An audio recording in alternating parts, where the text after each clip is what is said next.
Alright, today we're going to be re-shimming a 2005 Kawasaki Prairie 360 clutch. This is the rear clutch, and what is going on here is it's continuing to lurch, and when you put it in gear, we've got it idle all the way down.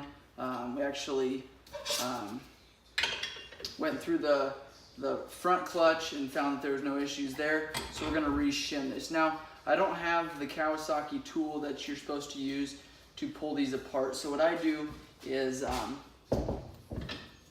put two crowbars and a vise on either side of this snap ring here, and get it pushed back enough where I'm able to pull this snap ring out. You want to make sure you're wearing eye protection to do this, because when you're pulling it back here, this can tend to jump. So we've got this spring now completely disengaged. Make sure you don't drop that clutch. Now we've got your clutch here. Here's your spring assembly, and then now what we have down in the inside, and I pulled one clutch apart so you can see what we have going on, but we've got these rollers here, and these slide in there like that. So now what we're going to do is go down inside here, pull these out so we can slide this clutch off. And we've got to have a magnet to slide down in there to do that. We'll go ahead and we'll try to just raise it up slightly, just kind of move it around, see where those are at. A magnet, or you might be able to use a screwdriver to pick those out of there. Getting them back in is a bit of a challenge just because you're doing it all blind. But once you get them pulled out of there, we can just slide these sheaves apart. Okay, one's out, two's out, three's out. From Kawasaki, you can buy different size shims. We've got a parts clutch here that we'll just pull one off of. And there is your clutch there. There's your two sheaves there. So that's what that side looks like. There's where your pins pop in, but obviously you've got to do it when it's over that shaft there. So this washer goes there. Now we've got, looks like, two shims in here. There's our little pins there. And we've actually got three of them in here. So this clutch is pretty aggressive. So I'm going to go ahead and I'm going to take two shims, put it in there, and see how that works. That's an awful lot of shims. All of them are pretty small though. Again, I said you can get different sizes. What I might do is add two of my little bit thicker ones, take out their really thin one. So now I'm going to put that back on there. I'm going to slide this down, and you can kind of watch where these go so you can line them up, but it's kind of a blind guess. Now what I do is turn it sideways so that you're not working against gravity, and then just kind of move that around until you find the right spot for it to go. Again, you're doing it all blind, but once you get one in there, then it's extremely easy to do the rest of them. Or a lot easier anyways. So again, do it laying down so it's not constantly falling out of there. You can try putting a finger in the other side there and seeing if you can kind of help out with that finger, but it's just a time-consuming deal.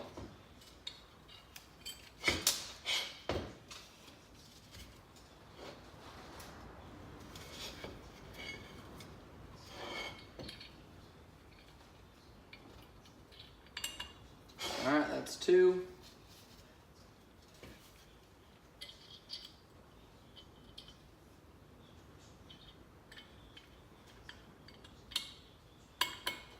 There's three, and we've got one more. They kind of stick in there a little bit, so you don't really have to worry about them dumping out when you turn that clutch.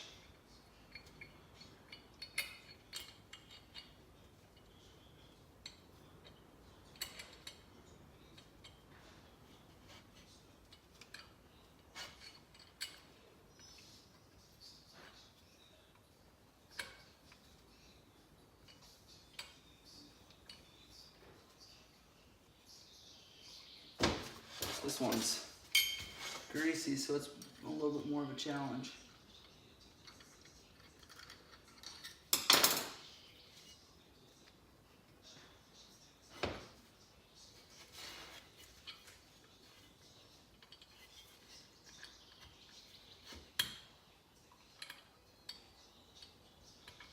All right, they're all in. Okay, now we can set it back down. Go ahead and take the spring set here. And again, the groove side, I'll move it here. The groove side here is up because that's where your circlip sits. So put it back in here.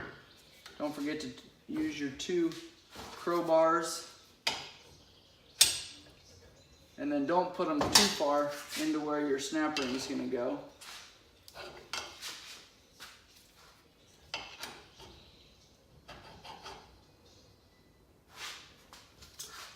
And then I like to have this ready to go. If you have the tool, it certainly makes this job a whole lot easier, but this works. Maybe a little bit more dangerous.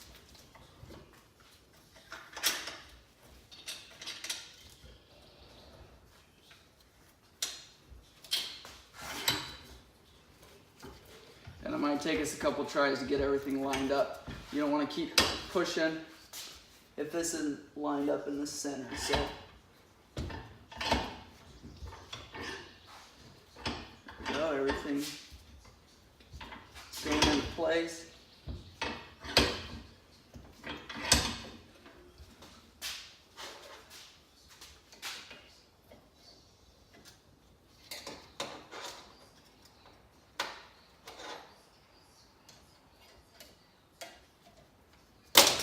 Get it just about on there and slide it in with a screwdriver.